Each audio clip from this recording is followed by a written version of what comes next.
Hey, what's up, everybody? It's Pikel with League of Items and the esportsdepartment.com. We had another match today. Not sure why it's not showing up on the screen. Let me refresh that. I guess that's not... Oh, it's not the semifinals yet. Quarterfinals. All right. So I don't remember if I made a video for the Damwon series. I feel like I didn't. So whether or not I did, I'm gonna go through it right now anyways. So Damwon beat up on Mad Lions. Mad Lions had a good chance to win the game in the second match, but that just goes to show you that there's a different level between some of these teams. And I know that there are a lot of Mad Lions fans out there who will disagree with that statement and say, like, oh, you know, Pikel, that was a fluke loss. Like, there's no way they should have lost that game. And I agree. Like, they shouldn't have lost that game. And I was honestly surprised that they lost that game as well. I was watching that game until, like, the 25th or 26th minute, and I left. I left the place that I was at, and I just decided to go play golf. Because I was like, you know, I'll listen to the third game in the car, and then, you know, I'll see roughly... I'll see what's going on, you know, while I'm playing. But let's just go game by game. So Khan against Armut in the top lane in game 1. It was Gwen against Gnar. That's a really good matchup for Gwen because she basically gets a free lane. Like, theoretically, Gnar would be able to punish it sometimes, but just a good matchup in general. And Khan had a really good series overall. Canyon against Elyoya. Canyon has looked amazing this entire tournament. And Canyon on Lee Sin is just like one of the best combinations you could have. The early game strength of Lee Sin is always really nice. The disengage is always nice. The playmaking ability, the potential to steal neutral objectives. These are all reasons why like Lee Sin is the kind of champion that will just stand the test of time. Like, he'll always kind of have a spot in almost any meta unless they completely destroy his damage values. So reasonable. Graves on Elyoya. Elyoya on Graves. It didn't work out in this game, but I don't have any problems with Graves as a champion in the jungle, as long as the rest of your team has like a diverse damage profile and has ways to engage, which this team composition does have all of that. So I don't think that it was the draft really that lost in this game. I think that Damwon just played better, and that's always possible. That's always possible for Damwon to just play a better game than you. The one thing I will say is that the casters mentioned, like, you know, Elyoya on a champion without agency, which a lot of the time agency means, like, you know, either the amount of damage to completely make a game go sideways or engage. That's really what people mean by agency a lot of the time. They were saying how Elyoya on a champion without engage or agency is not as good as Elyoya is with agency or like with engage. I don't know if I agree with that. Like, Elyoya, when he was the like quote unquote star in MSI, was playing a lot of the farming junglers. Like, that's why we learned about who Elyoya was. So I think that potentially we just got into a spot where Mad Lions has gotten too far removed from their original reason for picking up Elyoya, which doesn't surprise me because teams do that a lot. Like, they just think, like, oh, this player is this good, they'll be this good in every single meta all the time, no matter what. But it's really more about the champions that are strong and fit in their playstyle. Like, the fact they played Gragas in the third game was just hilarious. Like, what a horrible pick. But let's keep going. So Showmaker against Humanoid. Showmaker is just like infinitely better than Humanoid. Like, they're playing different video games. Like, Showmaker is obviously one of the best mid laners that we've ever seen, and Humanoid, quote unquote top 10 player. Like, what a joke. Like, just a complete joke. I'm so happy that Mad Lions is out of the tournament, and I'm so happy that they lost in the quarterfinals, because like, the amount of love that Mad Lions was getting was completely unjustified, and I just think it's hilarious. I couldn't completely go off the handle or like say anything completely absurd while they were still alive in the tournament, just for like the fear that they would make some kind of crazy run and just people would like be happy about it and like flame me and like just be insane about it. But Mad Lions was super overrated the entire tournament. The fact that they were at like 1,400 or 1,600, just so funny. Just so funny. Like, there's no other way to describe it. If you don't understand why there's an edge on sportsbooks, and you think that Mad Lions was a 1,400 or 1,600, that's all you need to know.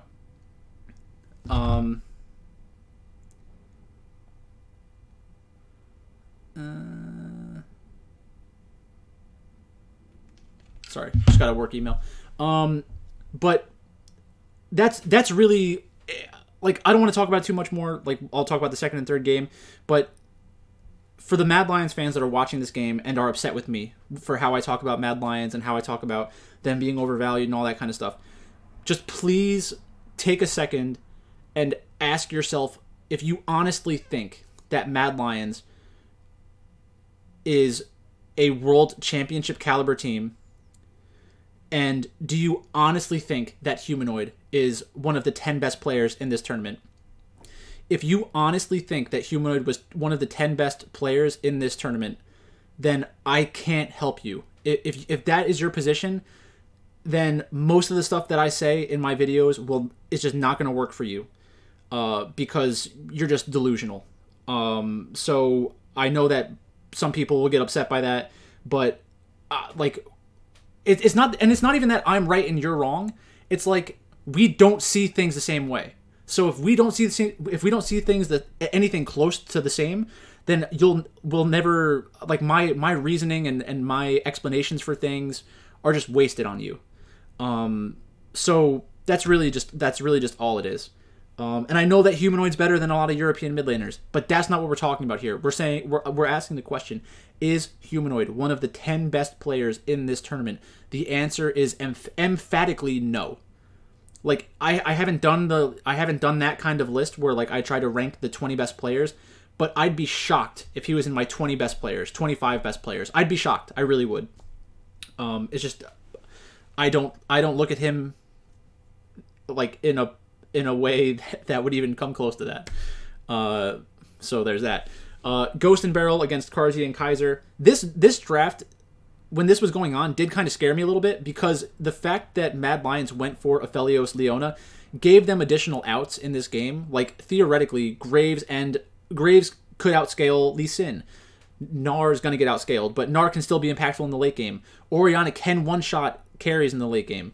And then Carzzy would be potentially the scariest champion in this game.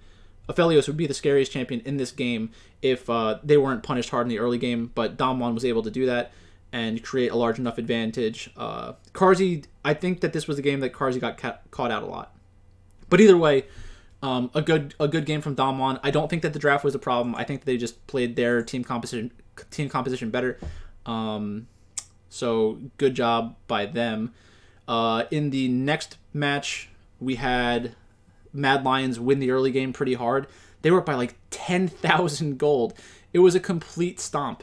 But this is where, and so the way that happened is they dove top lane a lot. They got Khan put pretty far behind. They got first tower for Armut. They got, I think, the second tower in top lane very early on. There was like a big exchange where they got 4 kills, I think, in a team fight, and the game was just completely done, and it should have been completely done. But that's one of the reasons why you need to like seriously question how good you think Mad Lions is, because they weren't able to convert like a 10,000 gold lead. Like, I know it's Damwon, but I know it's Damwon, and I know that it's potentially flukish that it even happened. But then you could kind of just ask the question in a different way. Is like, you know, why would you give away Kennen to Khan, who is a Korean top laner who has played a ton of Kennen in his life and is just a very good player? Like, even if you put Kennen really far behind, Kennen's ultimate is game breaking and can completely win a game, and it did that in this situation. Just a bunch of really good engages from Khan, and Kennen just makes you play the game completely different. I hate Jhin, but like it was fine. So Elyoya against Canyon. This is fine, but like the whole Jarvan thing, Jarvan's just, he's a good champion when you can start snowballing, and then will always give you engage options. Like when I played a lot of Jarvan, you could kind of snowball out of control and just completely like steamroll the other team. It just doesn't happen to that level in pro play as often. This was almost that kind of game. But again, it just didn't work out for them. They didn't have the killer instinct when they were up 10,000 gold, which is kind of, you know, sad. But and at the same time, that one team fight where Khan had a really good flank and like they like aced them, like that isn't going to happen all the time, and that's why I'm saying it's somewhat flukish. Because if Mad Lions won that fight specifically, the game would have ended, I think. I think that again, like after the first game and second game, like you can't give Canyon Lee Sin in game 3. That was kind of just wild. But Humanoid against Showmaker, like it's a fine matchup, but Humanoid's not going to carry the game for you. Humanoid's just not that guy, especially against Showmaker. So I was kind of surprised they went for Orianna in multiple games, because you either need to create an imbalance in the draft so that Humanoid has chances to be more impactful in the game. Otherwise, you're kind of neutering him. And, like, you want to give him the best opportunity to be impactful in these types of games. And, I don't know. It's a tough ask to beat Showmaker, but you kind of have to. Especially if you're a top 10 player in this tournament. And then in Game 3 was just kind of a shit stomp, in my opinion. I know that at one point it looked like Mad Lions was going to come back in the game. But somebody in like Discord said like they had like a 50% chance. I don't think it ever got to a 50% chance, but it was surprising that they won some of the team fights that they did. I hated the Ziggs pick here. Like I hate certain picks that Damwon made, but they were good enough to play it for a win. So like good. But Mad Lions draft was just unforgivable. Like Gragas and Victor. Like, there's a reason we haven't seen many Victors at the World Championship. And the Gragas pick is, like, the most insane thing that I've ever seen. Like, I don't understand. I would love to hear Mad Lion's explanation for picking Gragas. You're taking your jungler, who is considered one of the best junglers in Europe, and there's all this hype surrounding him, and you put him on Graves, which makes sense. You put him on Jarvan, which was going good, but like there's a certain ceiling that you hit as a Jarvan player where you just can't completely carry a game in pro for the most part. And then you go Gragas. Like, I just like there's no way that Gragas is a top 10 jungler right now. And it doesn't fit your playstyle. It doesn't fit what you should be trying to do, which is get Elyoya into a spot where he can carry. Because even though I have my questions about how good Elyoya is relative to other carry junglers, he is a carry jungler. Like, that is his playstyle. That's his preferred playstyle. That's how we should try to approach the game. And, like, yeah, like, lean into it. Like, that's just if that's who you are, then pick champions that can do that. Like, don't put him on Gragas. Like, just pretty stupid. So, wasn't the best performance from Mad Lions. Like, I do think that they're good enough to take a game, and maybe even 2 games off of a game like Damwon. Like, we've seen them do it before, and in League of Legends, it's always possible when drafting well. I think that Mad Lions' draft in the first game was fine. In the second game, it was good enough, and they played the early game well, but they just weren't able to finish it off. And then game 3, it was all over. After losing the second game, the chances of them winning that series was 5% or less. So there's that. And then let's go to the last game, or the next series. So we have Gen G against Cloud9. Like, this draft was just, it was just another horrible draft. Like, what is Cloud9 doing? It's just insane to me. Like, the decisions that these people make. Like, I don't know how I'm watching the same game as these people.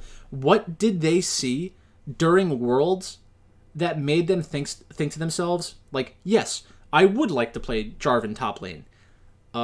Yes, I do need to pick Yasuo before the second ban phase. Like, no one would have banned that champion if you just used that for your 4th pick or your 5th pick. Like, it's just so much better. Like, if you're going to play Ziggs, Nautilus, Lee Sin, Jarvan, you could have taken any of those champions in the first 3 and then still had the flexibility to play Yasuo. Like, I just really don't understand it. Personally, I don't like Jarvan top. I understand the whole reason why they do it against Kennen, but you just don't have enough damage with this team composition. Like, what's your game plan when you get into the mid and late game? A no damage Jarvan, a limited damage Lee Sin, a Yasuo, which is fine, he does good damage, Ziggs, who is very hard to pump out damage with, especially when you're losing. Like, you'll get poke damage and all this kind of stuff, but it's really difficult to be very consistent with him. I know that you're doing the combination with Jarvan, and you have the combination with Yasuo and the Nautilus, but just, come on. Like, that's not what you want to depend on. Just not a smart draft. Giving away Kennen, like, I don't know how many Kennen games we have to see before teams just are like, all right, that's enough of that. Let's just ban that every single game. I don't want that anywhere near my game unless I'm the one playing it. Clid had a good series overall. Xin Zhao's a good champion. The Aatrox was kind of weird. Like, I think the reason they did it is because it's a quote-unquote counter to Yasuo. But, you know, BDD didn't look like he was going to completely take over the game against Yasuo. And then we had Ruler and Life, so we had an Aphelios game, and Aphelios looked broken as per usual. That's really my problem with the Ziggs, is like, yes, theoretically, you can punish him in the laning phase, but even if you win the laning phase, like, Aphelios is going to outscale you and be more of a problem in late-game teamfights. Like, why are we doing that? Aphelios was banned. Yeah. So that was game 1. It was a little close, and at one point, Cloud9 got a bear. No, was that game 2?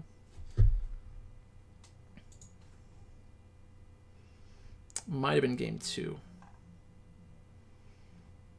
Whatever. No, I think it was in the first game. It was in the first game, where they had a really good team fight.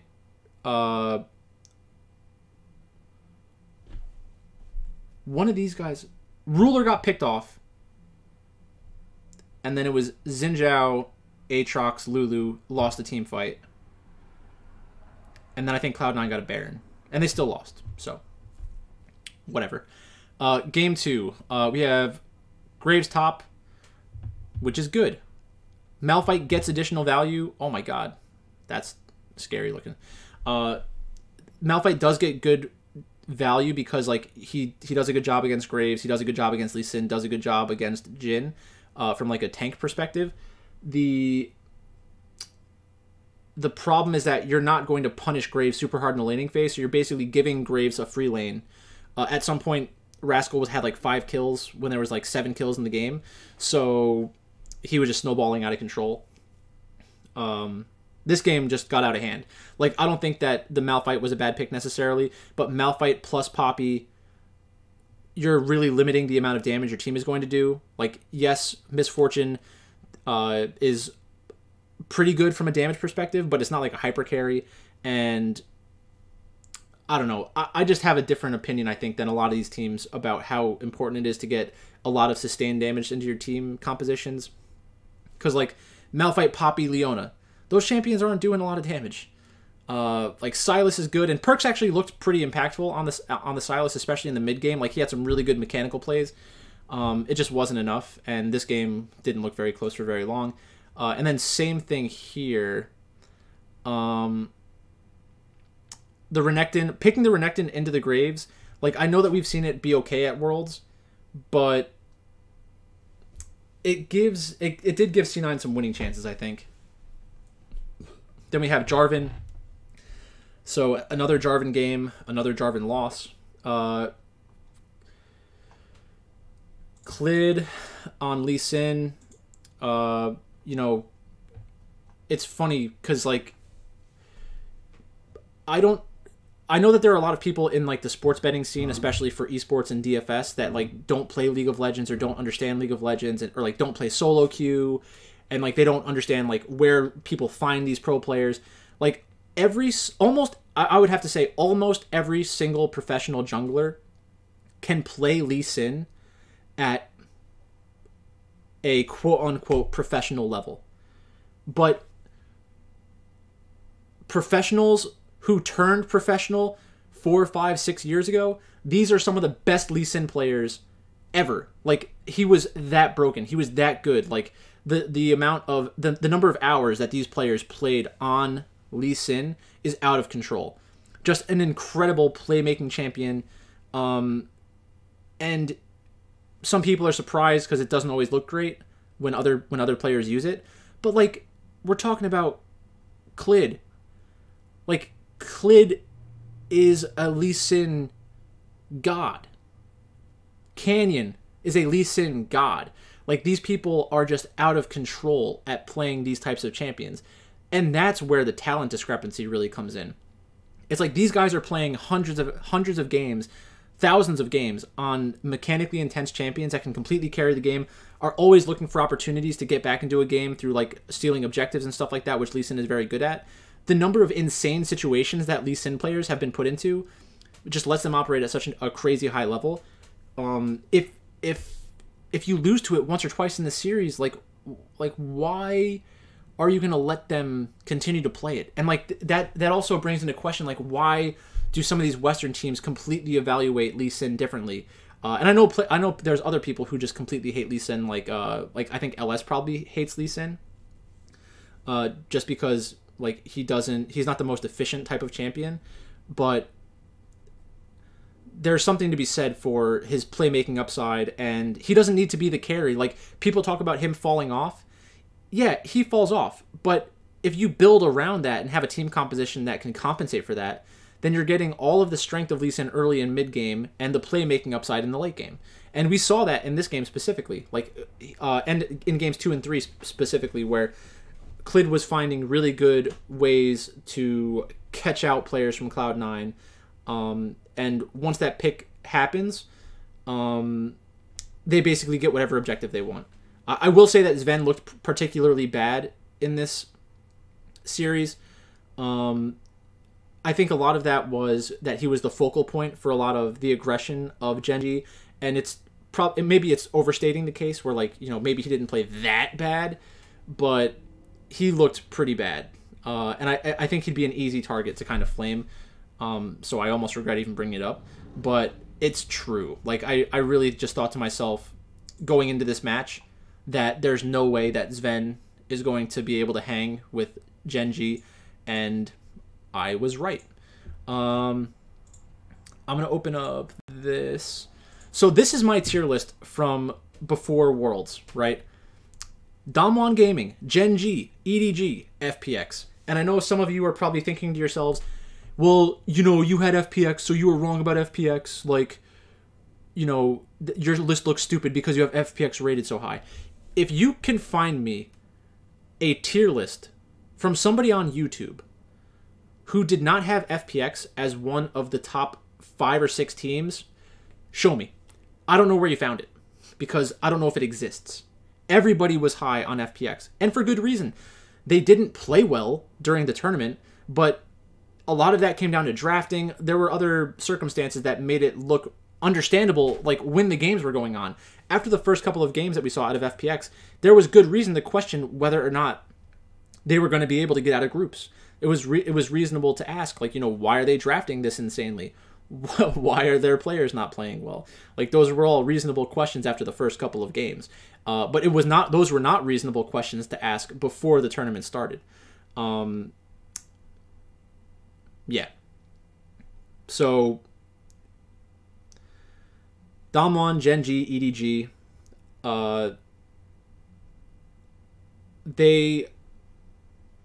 basically before the tournament started, I said if it's a mid lane centric tournament, Damwon's going to be really good. FPX is going to be really good because their mid laners are maybe not always the focal point of their team, in the sense that they're the ones who are doing the hard carrying, and they're not the ones doing the hard carrying or doing the most damage. But if it's like a meta built around mid laners where they can roam to side lanes and impact the map, they should be the best. Damwon still looks very good. FPX had the opportunity to be that type of team, but like I said, their drafts were just complete garbage. They weren't playing the game in a way that allowed Doinby to utilize his talents to an extreme. Like, he had a game of Rumble mid. Like, what are we doing? But then I also said, you know, Gen G and EDG have a chance to be very good if it's a hyper carry meta, and I kind of think that's what we've seen. I know that during the play-in stage in the early rounds, we saw a lot of Misfortune as like the best champion, but that was more about the talent discrepancy of teams, because it's like if I'm a very good team and I know that I'm playing against a bunch of like random professional players who just aren't very good, but we kind of had to take somebody from their region and put them in the tournament, I would play early game stuff too, because like you can't beat me in the early game. Like, I'm better than you at the early game, and I'm better than you at the late game. Why would I try to beat you in the more difficult way when I could just slap you around with an MF? Like, that's just smart. Like, that's just what you should do. And if the lesser team wants to take the harder avenue to victory and play a late game champion, like, sure, they'll get there sometimes and they'll look good doing it, because it's somewhat inevitable that those kinds of games happen when you have the scaling advantage, even on an underdog. But yeah, I mean, that's just how you kind of how you do it, is you play the MF and you just dominate. But if you look at the games from quarterfinals, we saw a lot of Aphelios. So T1 won 1, 2, 3 games on Aphelios. Not a late game hyper carry meta. Then we saw RNG. RNG won their first game on Aphelios. Then we had Viper win on Ezreal, which is a late game champion. We had Viper win on Aphelios, same thing. Gala won on Aphelios, same thing. And then Aphelios was banned in the last game. We had an Ezreal late game champion. Like, are you really going to tell me that this isn't that kind of meta? Like, I know that you're not always getting to that stage where the late game champion is necessary to be involved, but the fact that teams are picking it and playing around it shows that the team compositions are strong enough to withstand the early and mid game of a champion like Misfortune to get Aphelios into a winning position, which kind of makes it necessarily a late game meta, because when we see Gen G play against EDG, there's going to be a high value on Aphelios, most likely. And I just think it's the right way to play the game right now. So that was a lot of Aphelios, and then Aphelios lost with Mad Lions, and then it was banned out, because they were basically saying to themselves, we think that there are champions that we can first pick that are we can easily justify picking over Aphelios, because we don't want to lock in Aphelios first pick overall and then have Damwon counter it 5 times. But at the same time, we don't want to leave it to red side 1-2, because we think that they'll probably pick it, and then it'll be tough for us to win. And then we had another win, and then banned out. Because that's basically the read, is like, you can't give away the Aphelios to red side because they'll pick it 1-2, where blue side it feels a lot more difficult to justify that. But yeah, I mean, who looks stupid now? I got 3 of the 4 finalists in my S tier, and T1 is right there. And during that last video, I probably said something like, you know, I would consider putting T1 in the S tier, but I'm not gonna. I bet I said something like that, and if I didn't, we'll never know. But yeah, that's basically it. Let's take a look at the semifinals matchups. I'm pretty sure it's Gen G EDG. Dun, dun, dun, dun, dun. Yeah, EDG, Gen G again, and then we have T1 and Damwon. So those matches are happening this weekend. I'll probably make a video on Thursday or Friday going over the matchups, and then that's that. So thanks for watching, and I'll talk to you later.